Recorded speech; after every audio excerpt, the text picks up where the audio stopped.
Shalom Chavrim, I'm Stephen Benoon. We have breaking news yet once again. InfoResist.org. This is not a pro-Russian site by no means. They are resisting Russia being there, but they're only writing in the Russian language. Of course, Ukrainian and Russian languages are somewhat similar. Pretty much like it is in most countries in the eastern part of the European region there. You are looking right here on your screen. What you're seeing written in the Russian language says the General Staff, the Russian troops have deployed in combat formation on the border of Crimea. Guys, this is exactly what we were showing you, and they're showing it now here on InfoResist. In this paragraph, what you're looking at right here, it's speaking about how that the Russian troops have came in. They came in on August the 8th, I believe, is what they report in here. They're not showing that there, but anyway, they're showing that they're bringing in howitzers. The 122 millimeter howitzers, they've been coming in with that. That, by the way, guys, are the Ukrainian soldiers that brought in the 122 millimeter howitzers that fire off that. But they're claiming that Russia has done the same.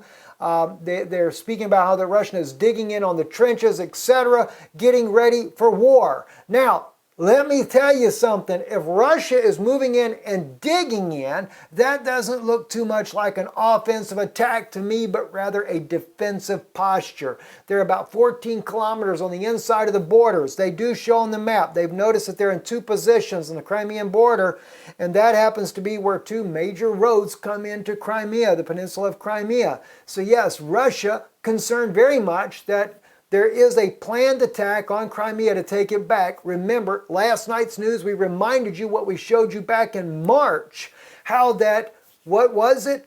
NATO claimed to have Petro Poroshenko's back with if he would do an alliance with Turkey. They met him and President Erdogan about taking back Crimea. So Russia, I wouldn't trust Erdogan as far as you could throw him. Think about it, guys, there.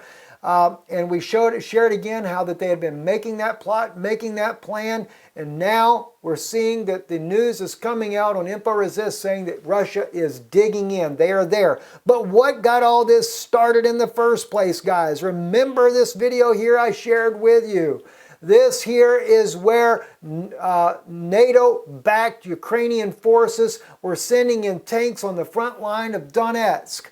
All right, now Russia, in response, this was on July the 8th. We broke this news. We brought this video to your attention from the Frontline news report there. This is the pro-Russian separatists that are in the eastern part of Ukraine. They keep up to date what's happening, just like NATO is saying all this, their things they're saying about how that these guys here are launching attacks and using illegal weapons. Well, guys, I hate to break it to you, but it happens to be, even according to the OSCE, the humanitarian rights group, say that where the pregnant woman was killed along with 3 other civilians, it was done from the direction of the, guess what, Ukraine-controlled side, Petro Poroshenko's side.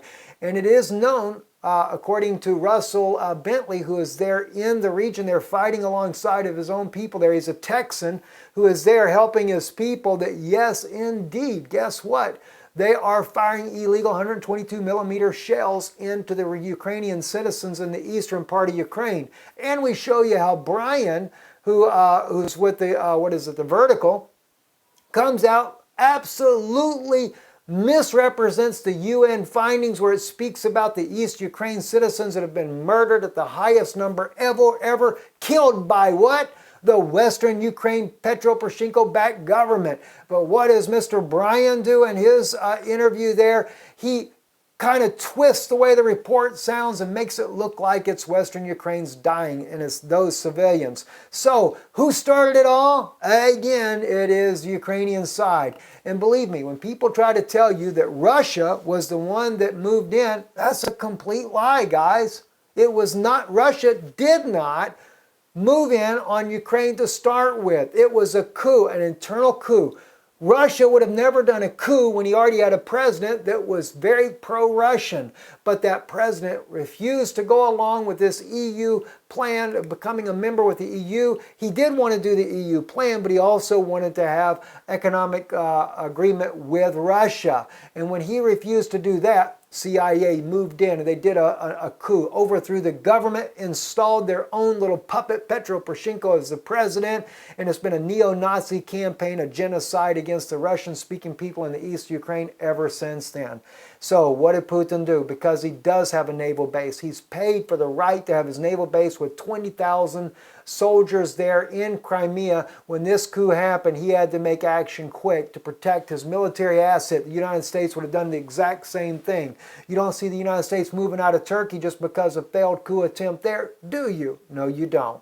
All right, so this is what happened, and this is what got it all started. So now we're in a situation where Russia has moved in. But you know what? Mainstream media is only going to show you Russia moving in. They're never going to show you what I just showed you here. Look at all these Ukrainian flags there. This isn't 2014. This happened on August the 8th of 2016. Excuse me, July the 8th of 2016.